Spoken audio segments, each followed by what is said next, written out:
नमस्कार. चाकोरी बाहेरील चार चौघी ह्या आपल्या कार्यक्रमात तुम्हा सर्वांचं मनापासून स्वागत आहे.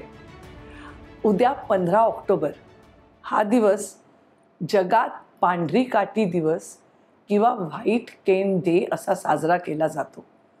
पांढरी काठी अंध लोक वापरतात आणि योगायोग असा आहे की आज आपल्याकडे प्राची गुर्जर आलेल्या आहेत, ज्या अंधांसाठी विनामूल्य ऑडिओ बुक्सची लायब्ररी चालवतात. प्राची, आमच्या चाकोरी बाहेरील चार चौघी या कार्यक्रमात तुमचं अगदी मनापासून स्वागत आहे. नमस्कार. मला सांगा, तुमच्या परिवारात किंवा मित्रमैत्रिणींमध्ये कोणी अंध व्यक्ती आहे का हो? हे कोणी नाही. मी हे अशासाठी विचारलं की साधारण आपल्या घरात कुणाला एखादी समस्या असेल अशी, तर त्यांना मदत करता करता आपल्याला त्या कामाची ओढ वाटू शकते आणि मग आपण त्या कार्यक्षेत्रात काम करण्याचा निर्णय घेतो. पण तुमच्या बाबतीत असं झालेलं दिसत नाही आहे. मग प्राचीताई, आम्हाला असं सांगा की तुम्हाला अंधांसाठी विनामूल्य ऑडिओ बुक्सची लायब्ररी सुरू करावी असं का वाटलं? खरं सांगायचं तर असं कारण असं काही नाही, किंवा सुरुवातीला असं ठरवलंही नव्हतं की आपण अशी ऑडिओ लायब्ररी काढायची किंवा काहीही नव्हतं. फक्त एक होतं, लहानपणापासून एक मनात होतं की आपण ब्रेल शिकायचो आणि ब्रेलमध्ये पुस्तकं ट्रान्सक्रिप्ट करायची.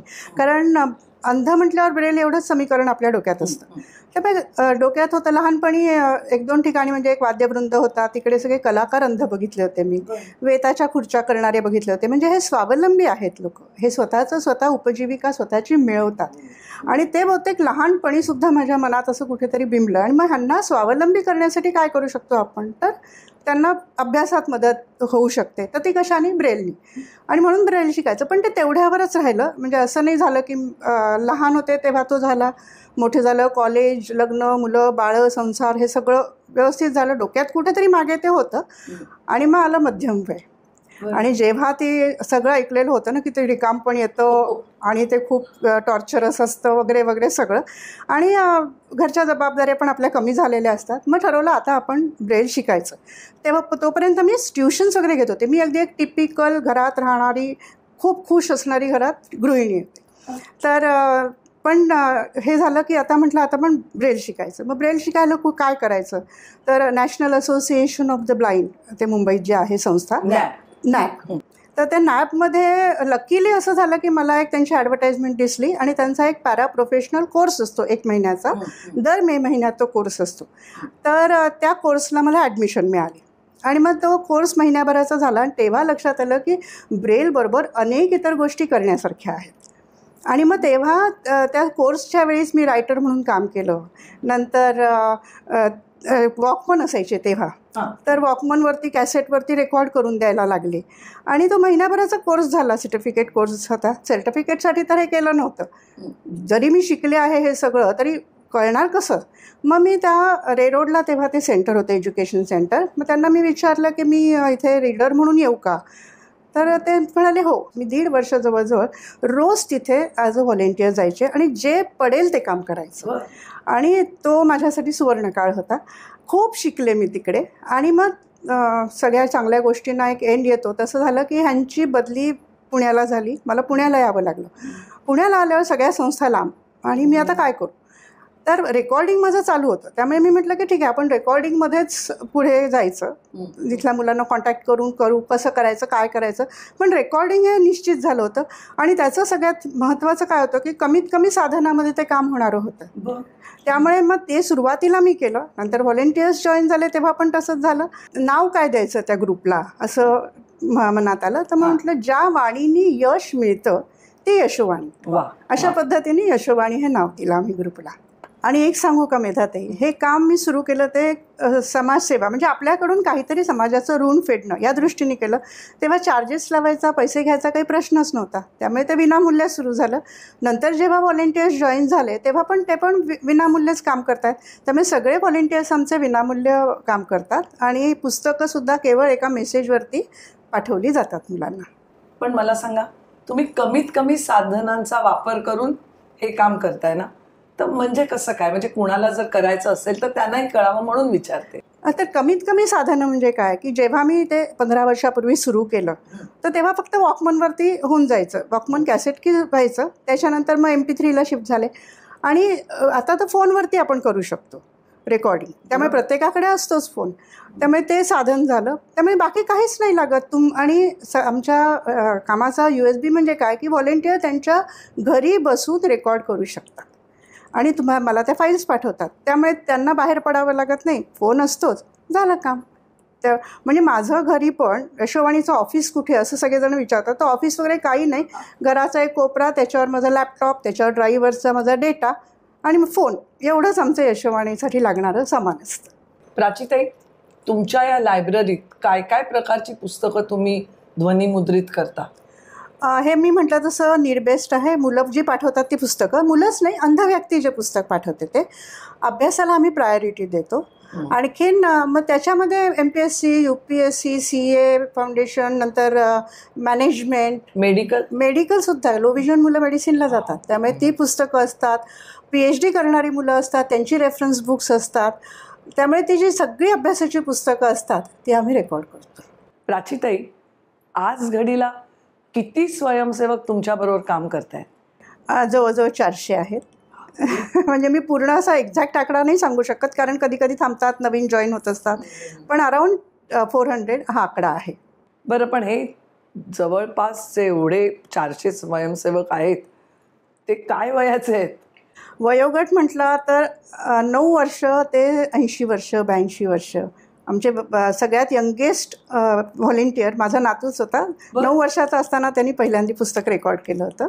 आणि 80 वर्षाच्या एक आजी आहेत, 84 वर्षाचे एक आजोबा आहेत, त्यांनी पण आमच्यासाठी केलं होतं. कारण आमचा क्रायटेरिया असा आहे, वाचलेलं मुलांना समजलं पाहिजे बस. त्यामुळे व्हॉलेंटियर व्हायला तो क्रायटेरिया असल्यामुळे सगळेच होऊ शकतात, वाचून सगळ्यांचं चांगलं म्हणजे ज्याला मनापासून काम करण्याची इच्छा आहे अगदी अगदी तो तुमचा स्वयंसेवक होऊ शकतो. बरोबर. पण मला सांगा, मग इतके स्वयंसेवक आहेत, ते तुम्ही कुठल्या कुठल्या भाषांमध्ये ऑडिओ बुक्स तयार करता? आमच्याकडे हिंदी, मराठी आणि इंग्लिश. जर संस्कृत असलं तर संस्कृत. येस, गुजराती सुद्धा. म्हणजे कधी कधी गुजराती पुस्तकं, त्याच्या व्हॉलेंटियरला गुजराती येत आहे ते गुजरातीमध्ये करून देतात. त्यामुळे या भाषांमधली आमच्याकडे पुस्तकं होतात सगळी. म्हणजे जर रिजनल लँग्वेजेस पण असतील, म्हणजे रिजनल लँग्वेजेसमध्ये वाचणारे तुमचे स्वयंसेवक असतील, तर मग तुमची ही ऑडिओ बुक्स आहेत ती कुठल्या कुठल्या भागात वाचली जातात? देशाच्या सगळ्या भागातून वाचली जातात म्हटलं तरी चालेल. म्हणजे महाराष्ट्रातल्या तर कानाकोपऱ्यात आपली पुस्तकं जातात आणि भारतामध्ये सुद्धा अनेक स्टेट्समध्ये ही पुस्तकं जातात. तिथली मुलं आपल्याला पाठवतात. राजस्थान, गुजरात, आंध्र प्रदेश, कर्नाटक, दिल्ली, नंतर हिमाचल प्रदेश, कुठून कुठून पुस्तकं जेव्हा मुलांना कळतं की असं काम होतं आहे, तर मग ती पुस्तकं ते PDF पाठवून देतात आणि मग आपण त्यांना रेकॉर्ड करून देतो. बरं, असा अनुभव तुम्हाला आलाय का की देशी तसंच परदेशी वास्तव्य करणारे सुद्धा काही लोक तुम्हाला ऑडिओ बुक्स रेकॉर्ड करून पाठवत आहेत? हो, परदेशी आमचे खूप व्हॉलेंटियर्स आहेत. म्हणजे मी थोडक्यात मोडस ऑपरेंडी सांगते आमची कशी असते. हे नीड बेस्ड काम आहे. म्हणजे मुलांना जे पुस्तक हवं असतं ते पाठवतात ते मला, PDF किंवा हार्ड कॉपी. आणि अजून एक क्लिअर करायचं म्हणजे हे यशोवाणी फक्त स्टुडंटसाठी, विद्यार्थ्यांसाठी नाही आहे, अंध व्यक्तीसाठी आहे. त्यामुळे आमचा ग्रुप, एज ग्रुप अगदी 3 वर्षापासून ते 85 वर्षापर्यंत आहे. कुठल्याही प्रकारचं पुस्तक पाठवू शकतं ते. त्यांनी पुस्तक पाठवायला हवं. आम्ही स्वतः डिसाईड करत नाही कुठली पुस्तकं करायची. ते पुस्तक आलं, समजा PDF असली तर सोपंच असतं, नसलं तर मग हार्ड कॉपी मी स्कॅन करते आणि व्हॉलेंटियरला मेलनी पाठवते. आणि ते त्यांच्या घरी ते डाउनलोड करून घेतात, फोनवरती रेकॉर्ड करतात, झालेल्या फाईल्स मला पाठवून देतात. इथे आल्यानंतर प्रत्येक फाईल एडिट केली जाते आणि फ्लॉलेस असं पुस्तक ते कंपाईल केलं जातं सगळ्यांचे फाईल्स आल्या की. आणि मग ते पुस्तक तयार झालं की त्या स्टुडंटला पाठवलं जातं आणि लायब्ररीमध्ये सेव्ह केलं जातं. त्यामुळे मग ते कायमस्वरूपी होऊन जातं. त्यामुळे आमचे व्हॉलेंटियर्स सगळ्या देशोदेशी, ऑस्ट्रेलिया, न्यूझीलंड, US, दुबई, कुठेही म्हणा आमचे व्हॉलेंटियर्स आहेत. प्राचीताई, आत्ता तुम्ही म्हणालात की तुमचे हे जे वाचणारी लोक आहेत, तुमचे स्वयंसेवक जे आहेत ते 9 ते 80 वर्षांचे आहेत. हां, आणि तुमचा ऐकणारा ग्रुपसुद्धा त्याच वयोगटात मावतो. पण तुमचे हे जे वाचणारे व्हॉलेंटियर्स आहेत, हां, तर त्यांचं किमान शिक्षण अमुक अमुक झालेलं असावं असं काही तुम्हाला वाटतं का? म्हणजे अशी अट आहे का? नाही, अट नाही. अट फक्त एवढीच आहे की स्पष्ट उच्चार पाहिजे आणि वाचलेलं मुलांना कळलं पाहिजे, एवढीच अट आहे. त्यामुळे आणि पुस्तकांच्यामध्ये सुद्धा आम्ही असं करतो की अभ्यासाची असली तर मग ती कोणाला पाठवायची. अवांतर वाचनाला थोडेसे आम्ही जरा कंडिशन्स ठेवले आहेत की व्हॉईस कल्चरचा कोर्स केलेला असला तर चांगला, किंवा अभिवाचनाची सवय हवी, कारण अवांतर पुस्तकांना त्याची खूप आवश्यकता असते. अभ्यासाच्या पुस्तकाला पण असतेच, इंटोनेशन महत्त्वाचं असतं, पण ते जमतं सगळ्यांना. त्यामुळे वयाची म्हणजे शिक्षणाची अजिबात अट नाही, वाचलेलं मुलांना कळलं पाहिजे बस. प्राचीताई, अभ्यासाव्यतिरिक्त इतर कुठल्या कुठल्या विषयांवरची पुस्तकं तुमच्या लायब्ररीमध्ये उपलब्ध आहेत? भरपूर विषयांवरची आहेत. ज्योतिषशास्त्र आहे, नंतर योगावरची आहेत, म्युझिकवरची तर भरपूर आहेत, आध्यात्मिक पुस्तकं आहेत, धार्मिक पोथ्या आहेत. खाद्यशास्त्रावरची आहेत का? अरे आहेत ना. ते तर मुलींना खूप हवं असतं. आणि धार्मिक पोथ्या वगैरे तर खूप आहेत, अगदी सगळं गुरुचरित्र वगैरे सगळं. म्हणजे त्याच्यावरनं एक किस्सा मला सांगावा असं वाटेल की एक मध्यमवयीन अंध महिला नोकरी करणारी, आणि तिला हे व्रतवैकल्य पूजा पोथ्याचं खूप आवडच होती, आणि तिची आई सगळं तिच्याकडून करून घ्यायची. आणि अचानक तिची आई गेली, आणि मग ती पूर्णपणे शी वॉज टोटली लॉस्ट, की आता मी काय करू, काहीच करता येत नव्हतं. बरं, तेव्हा हे 7-8 वर्षापूर्वीची गोष्ट आहे. तेव्हा यूट्यूबसारखं आत्तासारखं नव्हतं, त्यामुळे तिला खूप काय करावं प्रश्न पडला. तिने मुंबईच्या नॅबमध्ये फोन केला. मुंबईच्या नॅबवाल्यांनी लकीली माझा नंबर तिला दिला. तिने फोन करून मला विचारलं, पुस्तकं मिळतील का आध्यात्मिक? म्हटलं हो. मला पोथ्या करून मिळतील का? म्हटलं देऊ ना. तर ते मला वाटलं 1-2 पोथ्या ती आणून देईल. तर तिने 10 ते 12 पोथ्यांची चळत आणून दिली, जे सगळं आई तिचं वाचायची. आणि मग त्याचं पण सकाळच्या वेळी छान देवासमोर तुपाचं निरांजन लावून मी ते रेकॉर्ड केलं, आणि एक एक पोथी होत गेली तसं तिला देत गेले. आणि मग ती म्हणाली, ताई आता मला माझ्या आईची उणीव भासत नाही, मला सगळं करता येतं या पोथ्यांमुळे असं. पण ना, तुम्ही आता सांगितलं की तुम्ही त्या पोथ्या तुमच्या आवाजात रेकॉर्ड केल्यात, पण एक मला असा विचारायचा आहे प्रश्न की आता ही अभ्यासाची वगैरे पुस्तकं पण असतात ना, ती कधी कधी पोथ्यांपेक्षाही जाडजूड असतात हो. तर एकच वाचणारा ते अख्खं पुस्तक वाचतो का, की काय कसं काय तुम्ही करता ते? हां, अभ्यासाच्या पुस्तकांच्या बाबतीत एक पुस्तक एका व्हॉलेंटियरला नाही देत, कारण नाही तर हजार पानांची पुस्तकं असतात कधी कधी MPSC UPSCची वगैरे.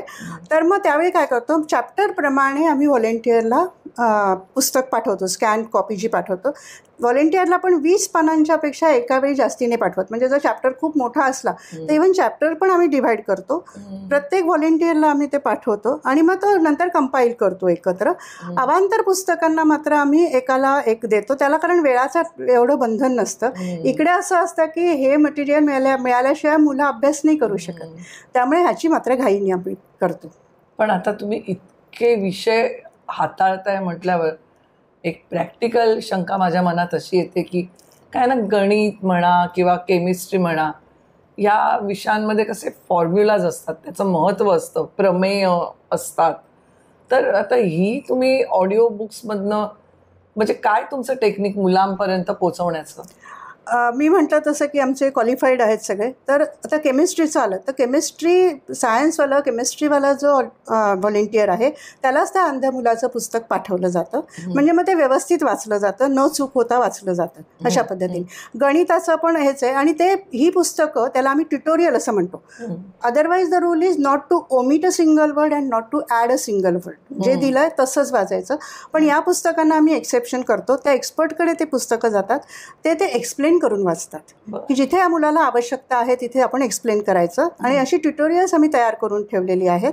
12वीचं अकाउंट्सचं, 11वी-12वीचं अकाउंट्सचं CA आणि MBAचे क्लासेस घेणारी आमची एक व्हॉलेंटियर आहे, तिने केले. त्या मुलांना इतकं सोपं गेलं त्यामुळे ते सगळं समजणं.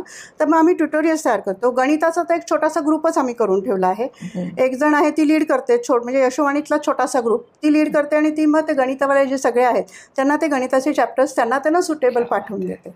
त्यामुळे मग गणिताचं एवढंच नाही तर असं लक्षात आलं की आता 8वीचा मुलगा आहे आणि समीकरण आलं तर त्याला समीकरण आधीचं माहिती नसतं, नुसतं 8वीचं एक्सप्लेन करून काय.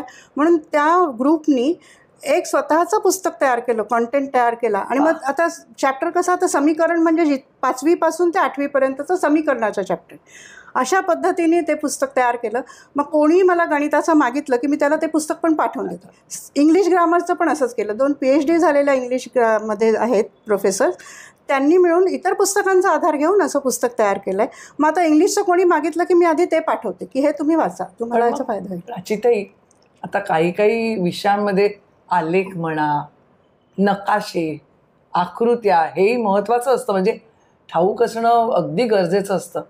मग तेव्हा पण कसं काय करता? नाही, ती एक लिमिटेशन आहे, ती आम्ही काही नाही करू शकत. मग तेव्हा आम्ही फक्त सांगतो की ही फिगर नंबर आहे, ही फिगर दिली आहे किंवा हा नकाशा दिला आहे. मग तेव्हा जे कोणी आजूबाजूला असतील त्यांचे टीचर्स, मित्र, मग ते बोट फिरवून वगैरे असं त्यांना समजावून सांगत असतील. तिथे आम्ही नाही काही करू शकत. प्राचिताई, समजा एखाद्या व्यक्तीने तुमच्याकडे अशी मागणी केली की माझ्यासाठी या विषयावरचं पुस्तक रेकॉर्ड करून तुम्ही मला पाठवू शकाल का, तर तसं तुम्ही पाठवता का? म्हणजे त्या एकाच व्यक्तीसाठी म्हणून तुम्ही तसं पुस्तक रेकॉर्ड करून पाठवता? अगदी. ॲक्च्युली यशोवाणीचा मोटो म्हटलं तरी चालेल की कोणालाही विनमुख पाठवायचं नाही. त्यामुळे त्यांनी जे पुस्तक दिलं आहे ते त्याला करून द्यायचं. मग ते पुस्तक अगदी 4 पानांचं असू दे, नाहीतर ते 1000 पानांचं असू दे, ते एकच मुलगा ते वापरणार असू दे की अनेक मुलांना त्याचा उपयोग होणार असेल, हे आम्ही बघत नाही. त्यांनी मागितलं त्याला द्यायचं.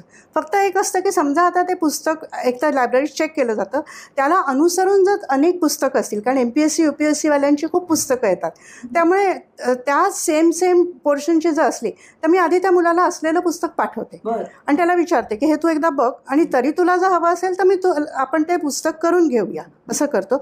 पण कोणालाही विनमुख पाठवत नाही.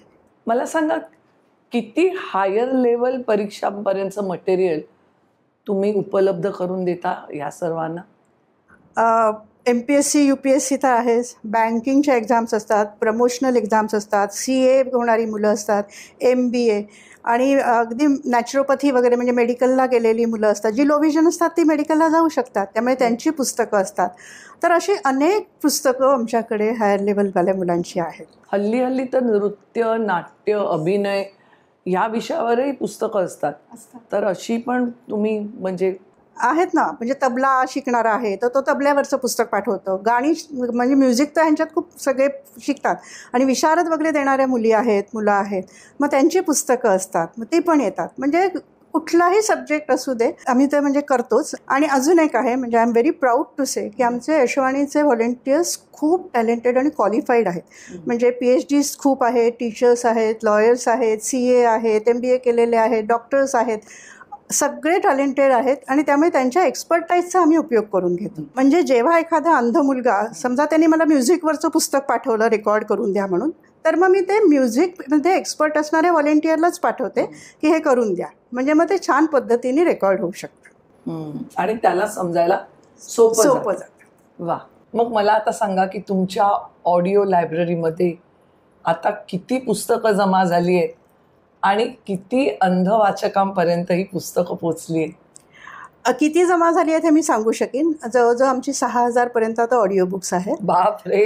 आणि किती जणांनी वापरली, किती अंध व्यक्तींनी वापरली हे मात्र नाही सांगू शकणार, कारण त्याचा रेकॉर्ड नाही ठेवला. त्यांच्यासाठी करायचं, त्यांना दिलं झालं. आणि आम्ही तर एनकरेज करतो की तुम्ही शेअर करा. नंतर कॉलेजेसमध्ये वगैरे डेटा मागवतात, त्यामुळे कॉलेजेसना आम्ही लिंक पाठवून देतो. आता तर लिंक पाठवली की होतं, पूर्वी हार्ड डिस्क कॉलेजेस पाठवायचे, त्यांना आम्ही डेटा कॉपी करून द्यायचो, म्हणजे तिथल्या तिथे मुलांना मिळू शकतो.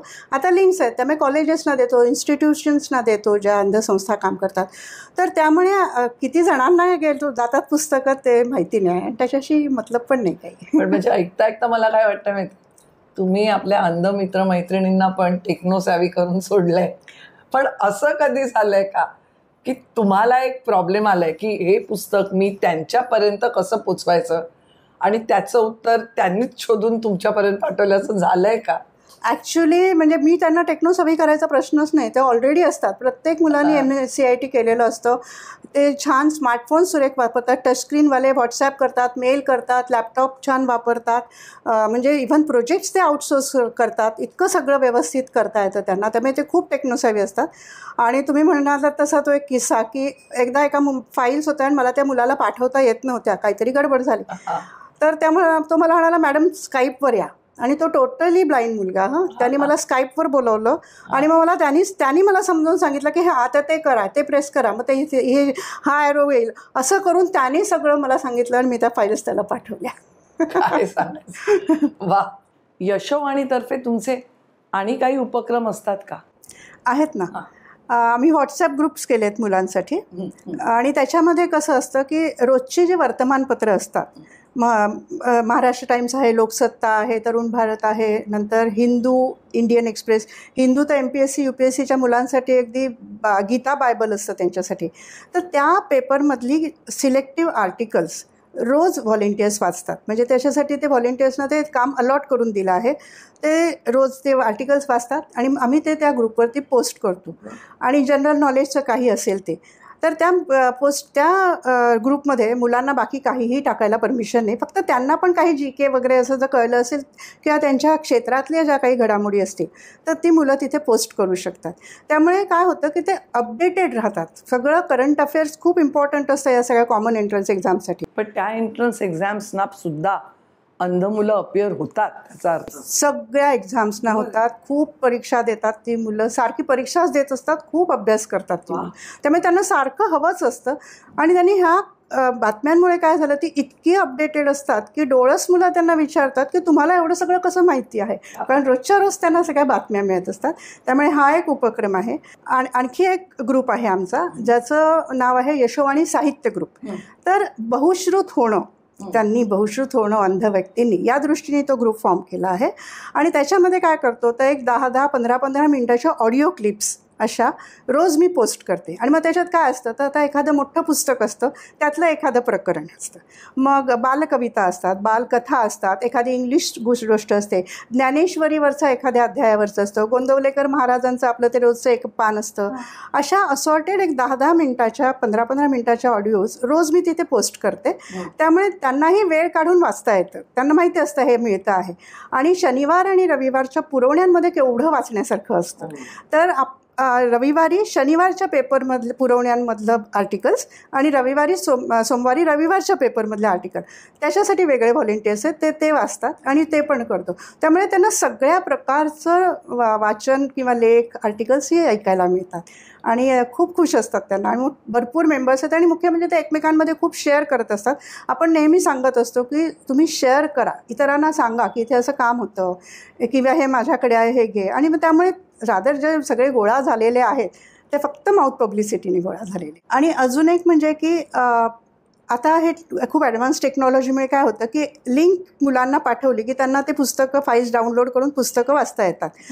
तर मी असं करते की आता कॉमन एंट्रन्सच्या ज्या असतात MPSC UPSC करंट अफेअर्स हे ज्या पुस्तकं असतात, तर ते जेव्हा अंध मुलगा मला पाठवतो एखादा, तर मी ते जेव्हा रेकॉर्डिंग आम्ही सुरू करतो तर ते लिंक तयार करून त्याच्यामध्ये ते अपलोड करायला सुरुवात करतो. म्हणजे पुस्तक पूर्ण व्हायची वाट नाही बघत आम्ही, पटापट म्हणजे ते त्यांचे अभ्यास सुरू करतात, आम्ही इथून पाठवत राहतो.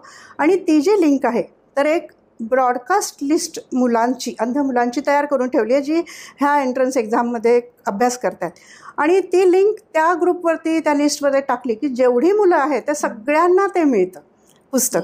आणि त्यामुळे जर त्यांना उपयोगी असेल तर ते ऐकतात, नसेल तर नाही. पण म्हणजे एकमेकांची पुस्तकं पण त्यांना मिळतात. नाही तर एखादा मुलगा एखाद्या क्लासला जातो तेवढाच अभ्यास मिळतो त्याला, पण याच्यामुळे त्यांना अनेक प्रकारची खूप पुस्तकं मिळतात आणि खूप फायदा होतो त्यांना. लाचीताई, तुमची ही मुलाखत ऐकून काही जणांना जर तुमचा स्वयंसेवक व्हायचं असेल, तुमच्या ऑडिओ लायब्ररीसाठी पुस्तकं वाचायची असतील, तर त्यांनी काय करायचं? आमची वेबसाईट आहे, त्या वेबसाईटवर एक व्हॉलेंटियर पेज आहे, त्याच्यावर एक गुगल फॉर्म आहे, तो भरून पाठवायचा. त्याच्यावर अगदी जुजबी माहिती मिळाली आहे, मग ते आमच्या डेटा बँकमध्ये येतं आणि मग आम्ही कॉन्टॅक्ट करतो. आणि आवश्यकता काय आहे तर एक मोबाईल पाहिजे आणि एक मोठा स्क्रीन, म्हणजे आयदर iPad किंवा लॅपटॉप वगैरे पाहिजे, कारण स्कॅन कॉपी आपल्याला त्याच्यावरनं वाचायची असते. आणि थोडं मेल डाउनलोड करता येणं वगैरे ह्या ज्या गोष्टी असतात, हे असलं की कोणालाही व्हॉलेंटियर होता येईल.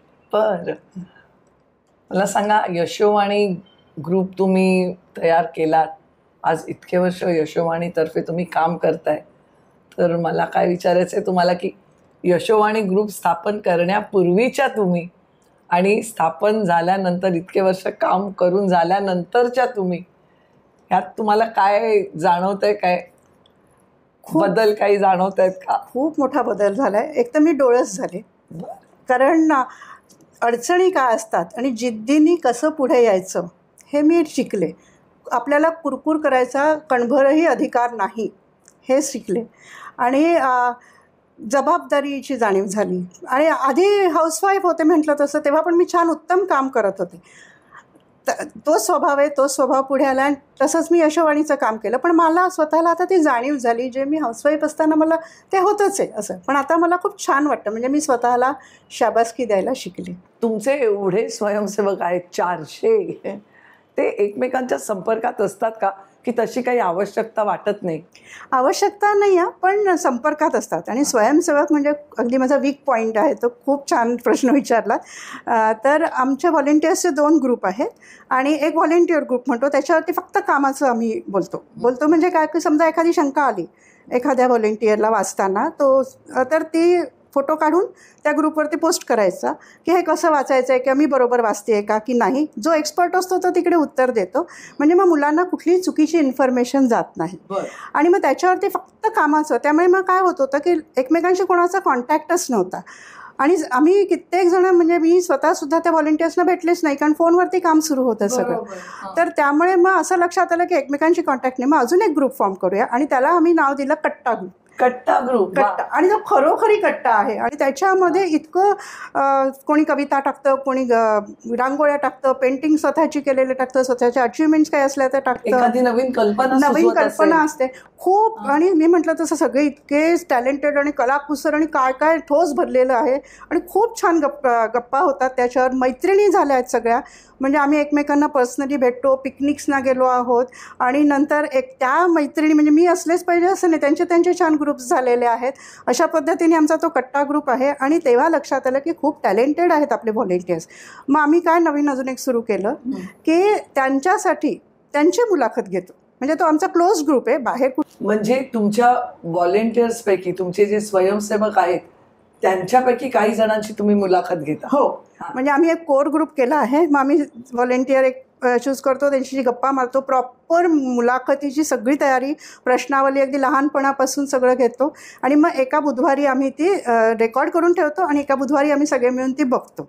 आणि तेव्हा लक्षात आलं, म्हणजे काहीतरी अद्वितीय आणि ग्रेट केलं पाहिजे असं नाही. साधं आपल्या लाईफस्पॅनमध्ये पण केवढ्या मोठ्या मोठ्या गोष्टी आपल्या हातून घडतात, ते जाणवत नसतं. पण जेव्हा ते ऐकतो तेव्हा जाणवतं की काय काय टॅलेंट आहे, किती गोष्टी करतात. आणि त्या व्हॉलेंटियर्ससाठी सुद्धा तो इतका छान एक्सपिरियन्स असतो, कारण डाऊन द मेमरी लेन आपण जातो. आम्ही सगळे लहानपणापासूनचे प्रश्न विचारतो. तर त्यामुळे ते इतके खुश होतात ते स्वतः पण, की अरे म्हणजे मी हे विसरलेच होते, हे असं केलं होतं, हे माझे लहानपणचे फोटो. आम्ही आधी त्यांचे लहानपणचे फोटो सगळं करतो. आणि प्रत्येक व्हॉलेंटियर्सची मुलाखत वेगळी असते आणि खूप छान होतं ते. व्हॉलेंटियर्ससाठी सुद्धा ते इतकं छान होतं, कारण ते डाऊन द मेमरी लेन जातात. कारण आधीपासूनचं सगळं आम्ही विचारत असतो. त्यामुळे त्यांना पण इतकं छान वाटतं की अरे आम्ही हे विसरलो होतो सगळं. आणि त्यांना पण एक स्पेशल फिलिंग येतं ना, अरे इंटरव्ह्यू आपला होतो आहे. त्यामुळे इतक्या उत्साहाने सगळं करतात. आणि तो आमचा अगदी छान आहे उपक्रम चालू आहे. आणि व्हॉलेंटियर्सबद्दल मला अजून सांगायचं म्हणजे की यशोवाणी जी आहे ती केवळ व्हॉलेंटियर्समुळे आहे. कारण एकटीने मी किती काम करत होते ते मला माहिती आहे. एका मुलाची गरज भागायची. पण आज इतकं जो पसरला आहे, हा मोठा पसारा झाला आहे, तो केवळ व्हॉलेंटियर्समुळे झाला आहे. आणि I am proud to say की हे सगळे आपणहून आलेले आहेत. मी एकालाही सांगायला गेले नाही की हे काम करायचं आहे, की मी असं करते, तुम्ही जॉईन व्हा. माउथ पब्लिसिटीनी हे झालेलं आहे. आणि प्रत्येकजण आपल्या आंतरिक भावनेने, ऊर्जेने आलेला आहे ना, त्यामुळे काम करायचा मनापासूनच काम करतात. म्हणजे जर 2 दिवस फाईल आली व्हॉलेंटियरकडून मला आणि माझ्याकडून जर PDF गेली नाही, तर त्यांचे मेसेजेस येतात की अगं काय झालं, पाठवत का नाही आज काम तू, असं होतं. इतकी त्यांना सवय झालेली आहे. आणि वर्षोनवर्षेच अगदी यशोवाणीची जेव्हा सुरुवात झाली तेव्हापासून आजपर्यंत काम करणारे पण काही व्हॉलेंटियर्स आमच्याकडे आहेत. आणि मी म्हटलं तसं की एक्सपर्ट आहेत, तर त्यांचा एक्सपर्टाईजचा आम्ही खूप उपयोग करून घेतो. अजून एक म्हणजे जे उपक्रम म्हणालात तुम्ही, तर त्याच्यामध्ये अजून एक कसं आहे की यशोवाणी आमची रजिस्टर संस्था नाही आहे. कारण तो ग्रुपच ठेवला आहे. कारण कुठेच पैशाचा काहीच कारभार नाही, तर मग कुठे ते ग्रुप करा, म्हणजे संस्था करा आणि हे सगळं. त्यामुळे ग्रुप आहे. तर यशोवाणीला प्लॅटफॉर्म म्हणू शकतो. पण जेव्हा मुलांना काही आर्थिक मदतीची गरज असते, तर मग तेव्हा, आणि ते कशासाठी हवं असतं, तर मेसची फी भरायची असते, कधी कॉलेजची फी भरायची असते, कधी ट्रीटमेंटसाठी हवं असतं, अशा काही गोष्टी असतात. बरं, आज पटकन जाऊन कोणाला सांगितलं की मला द्या, आता कोण द्यायला बसलं आहे. त्यामुळे ते मुलं माझ्याकडे येतात की मॅडम अशी अशी आवश्यकता आहे. मग ती जी त्याची रिक्वायरमेंट असते ते मी आमच्या व्हॉलेंटियर ग्रुपवरती म्हणजे आमच्या कट्टा ग्रुपवरती टाकते की असं असं या मुलाला जरूर आहे. त्याच्या आधी आम्ही सगळं व्हेरीफाय करून घेतो की जेन्युइन आहे की नाही केस. मग त्याचं ब्लाइंड सर्टिफिकेट त्याची सर्टिफिकेट्स मागवून घेतो. पण त्याला खूप कागदपत्राच्या झोलात नाही अडकवत. ते त्यांच्याकडे जे असतं ते मागवून घेतो की ठीक आहे आता थोडं मला पण लोक माहिती झाले त्यामुळे मी फोन करून विचारते की बरोबर कसा आहे मुलगा किंवा बरोबर आहे ना त्याला खरंच जरूर आहे ना हे शुअर. कारण दुसऱ्या पैसे द्यायचे आहेत म्हटल्यानंतर खूप अलर्ट राहावं लागतं. तर तसं ती सगळी चौकशी करते. जर तो मुलगा योग्य असला तर मग ते व्हॉलेंटियर ग्रुपवरती आम्ही टाकतो. त्याच्यानंतर सगळे चिपिन करतात आणि गंमत अशी आहे ना की संध्याकाळच्या आत भरून म्हणजे जी कुठली अमाऊंट रिक्वायर्ड असते ती केव्हाच भरून जाते. म्हणजे नंतर आता सांगावं लागतं की थांबा लिस्ट करून ठेवली आहे मी. की मग जर समजा एखादा इंडिव्हिज्युअल मुलगा आला मला फी भरायची मग त्या व्हॉलेंटियरशी जोडून देते. ते त्याला फोन नंबर एकमेकांचा एक्सचेंज करते. ते ऑनलाईन पेमेंट करून त्याची फी भरून देतात. म्हणजे ही आर्थिक मदत करतो पण ही आम्ही करूच असं नाही. जर आम्हाला शक्य झालं तर आम्ही करतो. पुस्तकांचं कसं आहे की आम्ही करूच आणि करून देणारच. तसं आर्थिक मदतीचं नाही. पण आत्तापर्यंत जेवढ्या मुलांनी आम्हाला अशी मधून मदत मागितली आहे तर त्यांची आम्ही रिक्वायरमेंट पूर्ण केलेली आहे. आणि व्हॉलेंटियर्सचं अजून एक कौतुक मला खूप वाटतं की ते कुठेही दिसत नाहीत. पडद्यामागचा कलाकार जसे असतात तसं असतो. पण इतक्या निरपेक्ष भावनेने ते काम करत असतात की कोणाची अपेक्षा नसते की मला कुठला तरी कोणीतरी सांगितलं पाहिजे माझं कळलं पाहिजे की दुसऱ्यांनी किती वाचली पानं मी कुठलं पुस्तक वाचते काही नसतं. जे पाठवलं ते करून मस्त वेळेत पाठवणं एवढंच आहे. आणि एकमेकांशी खूप आपुलकीचे संबंध आहेत आमचे. म्हणजे अजून एक आहे मुद्दा की आता आम्ही दिवाळी अंक काढणार आहोत. तर म्हणजे ऑडिओ काढणार मुलांसाठी करणार आणि फक्त आमच्या स्वयंसेवकांनी लिहिलेलंच त्याच्यामध्ये असणार सगळं. कारण खूप मी म्हटलं तसं खूप टॅलेंटेड आहेत लिखाण करणारे खूप आहेत जण. तर ते आम्हाला म्हणजे ते करतायत. तर त्याच्यासाठी एक ग्रुप आहे तो इतका झटतो आहे आणि आम्ही सगळे काही टेक्नोसॅव्ही नाही आहेत काही नाही पण शिकून असं करूया तसं करूया. मग एक PDF ती व्हॉलेंटियरसाठी असेल आणि ऑडिओ जे असेल ते आमच्या अंध व्यक्तींसाठी असेल. असं आम्ही एक दिवाळी अंक पण आता तयार. प्राचीताई तुम्ही हे जे सांगताय ना ते ऐकून मलाच भारावून गेल्यासारखं झालं आहे. कारण इतकं निरपेक्षपणे काम करणारी लोक त्यांचा एक ग्रुप आहे. हेवे दावे नाहीत ह्याला जास्त वाचायला दिलं मला नाही अशी काही अपेक्षा नाही. सगळेच मनापासून समाजासाठी काम करत आहेत. एकूणच छान आनंदाचं वातावरण आहे. पण तरीसुद्धा तुमच्या एवढ्या वर्षांच्या प्रवासात काही क्षण असे असतीलच ना जे तुमच्यासाठी अगदी खास असतील सांगू शकाल? अगदी नक्की. कारण ह्यांचे जे अंध मुलांचे जे फीडबॅक्स असतात हे आमच्यासाठी अवॉर्ड असतं. तेच आमचं पारितोषिक असतं. आणि इतकं मन लावून छान त्यांचे रिस्पॉन्सेस असतात. आणि बँकिंगची परीक्षा पास झालो बँकेत मॅनेजर झालो MPSC क्लिअर केली UPSC क्लिअर केली. ह्या सगळ्या ज्या गोष्टी असतात तर सगळीच मुलं कळवतात असं नाही. जे कळवतात ते म्हणजे आम्ही अपेक्षाच नाही ठेवली आहेत की आम्हाला कळलं पाहिजे. कळवलं तर छान आहे नाही कळवलं तरी छान. त्यामुळे सेटनेट क्लिअर केलं हे वगैरे. तर एक उदाहरण सांगते म्हणजे तो अनुभव इतका छान आहे. एक राजस्थानचा मुलगा आहे तो 11वीपासून त्याची पुस्तकं आम्हाला पाठवतो आहे आणि करून देतो आहे. आता तो MA झाला आणि आता त्याला लेक्चरर व्हायचं आहे. त्यामुळे तो सेटनेटची तयारी करतो आहे. तर त्यांनी मला एक पुस्तक सांगितलं की मला हे पुस्तक करून मिळेल का. तर मी त्याला आमच्याकडे आता लायब्ररीमध्ये 5,500पेक्षा जास्ती ऑडिओ बुक्स आहेत स्टोअर झालेली. तर आधी मी चेक करते. तर तसं मी चेक केलं आणि त्याला अनुसरून असलेलं एक पुस्तक त्याला पाठवलं की हे तू आधी बघ तुझं आपण करू. आणि त्याला हवं होतं तेच ते पुस्तक होतं. आणि त्याची जी रिॲक्शन आली त्याचा जो मेसेज आला तो मी मुद्दाम वाचून दाखवते की कळतं. दीदी आपको हज़ारों लाखों और करोड़ों बार धन्यवाद क्योंकि मैं ऐसे ही किसी किताब की तलाश में था जिससे एक साथ पूरे भारत का इतिहास पढ़ पाऊँ. मेरे कोचिंग का कोर्स तो बहुत बड़ा है इसलिए मैं सोच रहा था कि काश ऐसी कोई किताब मिल जाए और आपने मुझे वह उपलब्ध कराकर मेरा काम आसान कर दिया. असल में मुझे बहुत अधिक खुशी हो रही थी इसलिए मैंने आपको वीडियो कॉल किया था. पता नहीं दीदी कभी कभी मुझे ऐसा लगता है कि आप लोगों को शायद ऊपर वाले ने मुझ जैसे लोगों की सहायता करने के लिए भेजा है क्योंकि मुझे जिस चीज़ की आवश्यकता होती है बस आपसे संपर्क करता हूँ और बिना मांगे ही वो चीज़ मुझे मिल जाती है. अगर मैं एक कॉलेज लेक्चरर बन पाया तो उसमें पूरा योगदान आपका होगा क्योंकि आपने सही समय पर मुझे किताब उपलब्ध करा दी. आणि हे आमचं अवॉर्ड असतं. आणि मग हे मी आमच्या व्हॉलेंटियर ग्रुप आणि कट्टा ग्रुपवरती पोस्ट करते कारण सगळ्यांची मेहनत आहे ही आमची. त्यामुळे त्याच्यावरती मी हे पोस्ट करते आणि आम्हाला सगळ्यांना खूप आनंद होतो. आणि मी असंच करते की आपलं रिवॉर्ड आपलं अवॉर्ड असं कर. प्राचीताई इतकी वर्ष तुम्ही अंध लोकांबरोबर निरपेक्ष वृत्तीने काम करताय तर आमच्यासारख्या डोळस लोकांना तुम्ही काय सांगाल हो? खूप छान प्रश्न आहे आणि हा माझ्या नेहमी मनात खदखदत असतो की खूप उदासीनता आहे त्यांच्याबद्दल. एकतर दोन टोकं असतात. अंध बघितला की अतीव कीव करुणा करून त्याला नको असलेली पण मदत करायची आणि नाहीतर अंध ह्याच्याशी मी काय बोलू, ह्याला काय म्हणू म्हणून पूर्णपणे दुर्लक्ष करायचं. तर हे खूप सक्षम आहेत, छान स्वतःचं स्वतः इंडिपेंडंटली सगळ्या गोष्टी करू शकतात. काही लिमिटेशन्स असतात, तिथे आपण सपोर्ट द्यायचा असतो. आणि ते कसं, तर दिसला अंध तर बोला ना त्याच्याशी, आणि अंधाला अंध म्हटल्यावरती काहीही वाईट वाटत नाही. त्यांनी ॲक्सेप्ट केलेलं आहे ते, आणि त्याला उलट त्याच्याशी गप्पा मारा, त्याला विचारा की तुला मदत हवी आहे का, हे विचारायचं. आपण जाऊन मदत करायची नाही. तुला काय मदत हवी आणि मी कशी करू, कारण आपल्याला माहिती नसतं. आता साधं आहे, जर रस्ता क्रॉस करून द्यायचा असेल तर आपल्या कोपराला अंध व्यक्तींनी पकडायचं असतं. म्हणजे काय होतं, 2 पावलं तो मागे असतो, आपण पायरी उतरतो, खाचखळगे असतात, ते त्यांना बरोबर कळतं. त्यामुळे तशा पद्धतीने करायचं. त्यामुळे त्यांनाच विचारायचं की मी कशी मदत करू तुला.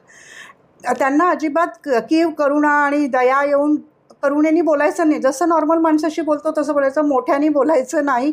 खूप वेगवेगळे प्रकार असतात. तर त्यामुळे त्यांच्याकडे लक्ष द्यायचं, ते खूप सक्षम आहेत. दुसरी गोष्ट असते, आता ऑफिसमध्ये जॉईन झालं. ऑफिसमध्ये जॉईन जेव्हा होतं ते परीक्षा पास करून खूप मेहनत करून जॉईन झालेले असतात. पण हा काय काम करू शकणार, हा बॉसला पडलेला मोठा प्रश्न असतो. तर अशावेळी एक ओरिएंटेशन, 10 मिनटाचं ओरिएंटेशन बस होतं की त्याचे जे बरोबरचे कलिग्ज आहेत आणि बॉस, ह्यांनी त्याच्याबरोबर संवाद साधावा. तुला काय काय कामं येतात करतात हे विचारावं, ती कामं त्याला द्यावी. आता त्यांच्या लॅपटॉपमध्ये एक सॉफ्टवेअर दिलं की ते सगळी कामं कम्प्युटरवरची करू शकतात. पण ते सॉफ्टवेअर त्या बॉसलाच माहिती नसलं की हे सॉफ्टवेअर आपल्याला द्यायचं आहे, तर ते देत नाही. आणि मग काय होतं, तो बसून राहतो नुसता. किंवा एवढी कठीण परीक्षा देऊन बँकेची तो झालेला, आणि मे आय हेल्प यूच्या डेस्कवर जर त्याला बसवलं तर फ्रस्ट्रेशन येतं. त्यामुळे तसं करायचं नाही, त्याला सगळं विचारायचं आणि त्यांना ट्रेन करू शकता तुम्ही. लिमिटेशन्स आपल्याला एक लक्षात घेतलं की बस असतं एक 10 मिनटाचं, आणि त्याला कारण त्यांना पण ते समजतं, गप्पा करायच्या असतात, विनोद करायचे असतात, ते वेगळे नसतात. त्यामुळे हे फक्त समाजाने लक्षात घ्यायचं असतं. साधी गोष्ट, रस्त्यावर आपण गाडी पार्क करतो तर आरसा फोल्ड करून ठेवायचा. कारण काय होतं, पांढऱ्या काठीने चालत असतात तेव्हा आरसा बरोबर पोटाच्या इथे लागतो. त्यामुळे एक छोटीशी गोष्ट आहे, मुली जर रस्त्याने चालत असल्या, ती इंडिपेंडंटली जात असली, तुम्हाला जर वेळ असला तर तिच्या बरोबरीने चाला. खूप घाणेरडे लोक असतात, तर त्यामुळे त्यांचा फायदा घेतात. तर अशाही जर जमलं तर तिच्या बरोबरीने जितकं जमेल तितकं वाकडी वाट करावी लागली तर करावी, जर जमलं तर. पण हा खूप वाईट पॉईंट आहे, पण सांगावा लागतोय हा. अशा कितीतरी गोष्टी असतात. आणि मेन थिंग म्हणजे त्यांना स्पष्टपणे विचारायचं की तुला मदत हवी आहे का, आणि मी काय करू. संपला विषय. हवी असली तर हो म्हणतात, नको असेल तर नाही म्हणतात. अहो, पुण्याहून वेळ काढून तुम्ही मुद्दाम इथे आलात आणि इतकी बहुमूल्य माहिती आम्हाला सांगितली. तुमचे आभार कसे कुठल्या शब्दात मानू हे मला खरंच कळत नाही आहे. तुम्ही आलात, इतकं मनमोकळं बोललात. मी अगदी मनापासून तुम्हाला धन्यवाद म्हणते. मीही मनापासून आभार मानते, कारण आपलं काम पोचावं सगळीकडे हे प्रत्येकालाच वाटत असतं, आणि या माध्यमातून हे पोचेल. हा प्रोग्राम मला खूप आवडतो. मी सगळे एपिसोड्स तुमचे बघितले आहेत, आणि त्यामुळे मला जेव्हा तुम्ही बोलवलं तेव्हा खूप आनंद झाला की आपल्याला या प्रोग्राममध्ये जायला मिळते. मनापासून तुमचे आभार. आणि माझी खात्री आहे आजचा हा एपिसोड बघून आपल्या प्राचीताईंना अनेक मनापासून काम करू इच्छिणारे स्वयंसेवक लाभतील. तर आजचा हा कार्यक्रम तुम्हाला आवडला असेल तर लाईक करा, तुमच्या मित्रमंडळींबरोबर शेअर करा आणि सबस्क्राईब करायला अजिबात विसरू नका. भेटूया पुढील कार्यक्रमात.